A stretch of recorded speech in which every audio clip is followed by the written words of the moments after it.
Okay, let's just look at those shortcuts now that I talked about earlier when we looked at the on-screen display. The up and down arrow keys function as shortcuts when the on-screen display is not in use, and the up arrow has a little speaker icon next to it, so you press that and the volume comes up, and then you adjust the volume for the onboard speakers using the up and down arrow keys.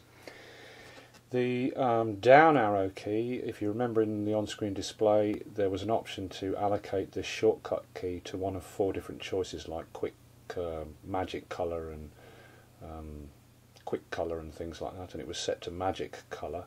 So if I press that, the magic bright rather menu appears and you can step up and down and choose a different magic bright setting, because that was what was allocated to this key. And then you've got this source button, and in the on-screen display we looked at earlier we set the source to be automatic, so if I press that with the on-screen display off, like in general use, I press that and the screen goes black, and then it will automatically cycle through the inputs looking for an input. Here's the first one, HDMI, nothing there. We'll now look at the RGB analog input, no signal there. Then it finds the digital input and there's the signal. If in the on-screen display menu we just set the source to be manual, when I press that source I could then manually switch between inputs. And lastly you've got this auto touch sensitive thing, and that is for RGB input only when you're using it with an RGB input, and that just is that like auto reset where you press it and it sets the size and the width and the sort of horizontal and vertical position to be accurate, and so everything's displaying properly. So that's the on-screen display buttons in their secondary use as shortcut keys. Okay. Yes, I know it's dance tech, but I like metal music, and just for you youngsters and beginners getting into this scene, you get these people who kind of like, I'm into drum and bass, and I only listen to drum and bass, you know, or I listen to house and I only listen to house, you know. Let me tell you something. These metal bands, especially the harder metal bands, you know, if you get into like doom metal and sludge metal, these guys are masters of the bottom end riff, and you can get some great ideas for bass lines and grooves and synth patterns and stuff from listening to heavy, very heavy metal music. Anyway, it's just what was available in the room. So I'll get that playing, and you can hear the speakers.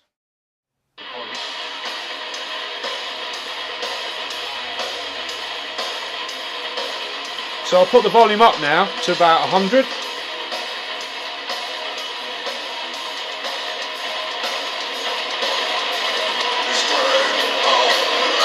It's louder, very loud.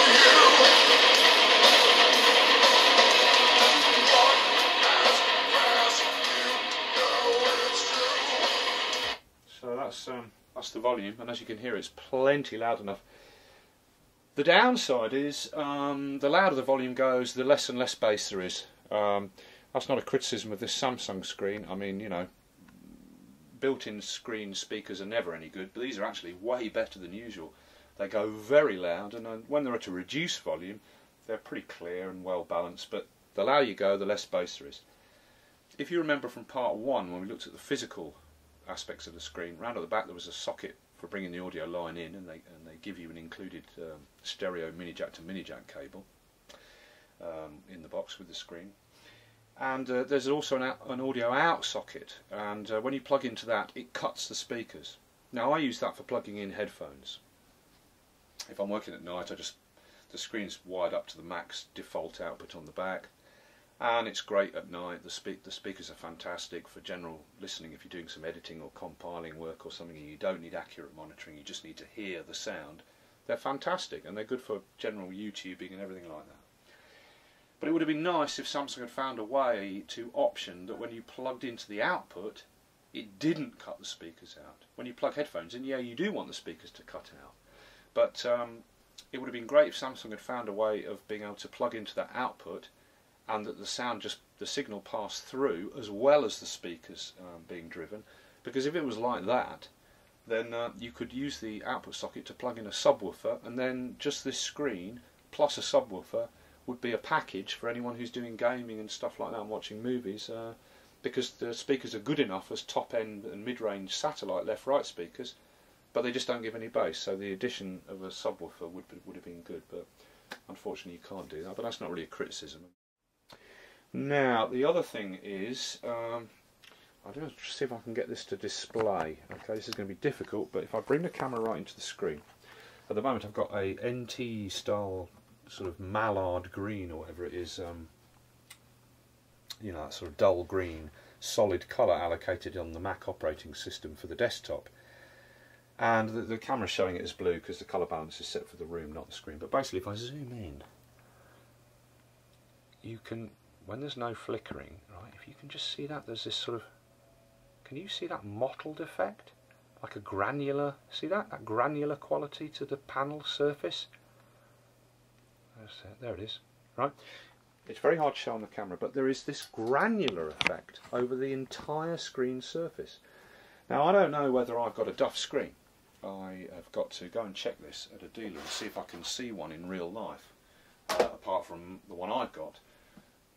Even if you're looking at a white document, like a PDF document background, you know, that granular quality is visible over the entire screen. It's as if the final outer coating of plastic is frosted or has this grainy quality, and when you look at solid colours, this graininess is extremely visible, and I don't like it at all. But I say I may have a duff screen.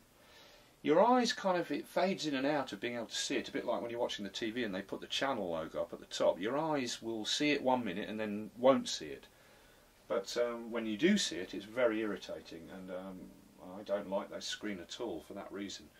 But as I say, I could have a duff one. So that's really the only criticism I can find of it. And there is one other criticism, I'll turn off the screen for this, which is that in terms of the appearance, this sexy satin black looks really nice, okay? But I mean, just look at the smearing and stuff, and just look at this satin black beveling, and see that one little speck of dust above the M, little tiny bit of dust there. It's gone now, and see the little flecks of dust everywhere. Now, this is a downside of this screen. Sexy satin black looks great when it's fresh out of the box. But let me tell you something, when you've had this screen for a while, look at the smearing from me touching those on-screen display soft touch icons here. Satin black, and I didn't think about this when I bought it, because to be honest I was in a bit of a rush buying a very large package of equipment, and I just didn't think. But then satin black is the hardest colour of all to clean, okay? Because it's not glossy, so you can't apply a cleaning polish like Mr. Sheen and get every last smear off till it's glistening, glossy, totally clean. Satin is a nightmare to clean because it's reflective in a kind of satiny way.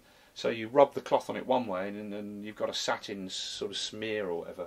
All I can say about it is that the beveling and the actual panel itself are the hardest I've ever come across of any piece of equipment to clean with a cloth. And when you've had this for a month, it looks dirty. You've got finger marks and smears on it, and you've got dust. No matter how often, you know, you get a nice, pardon me, I kicked the stand there. You get a nice dry, clean cloth like that, and just wipe the dust off it. And you come in, you know, a few hours later, it's covered in dust again. You know, it just picks up every last bloody particle. So that is a downside for this screen.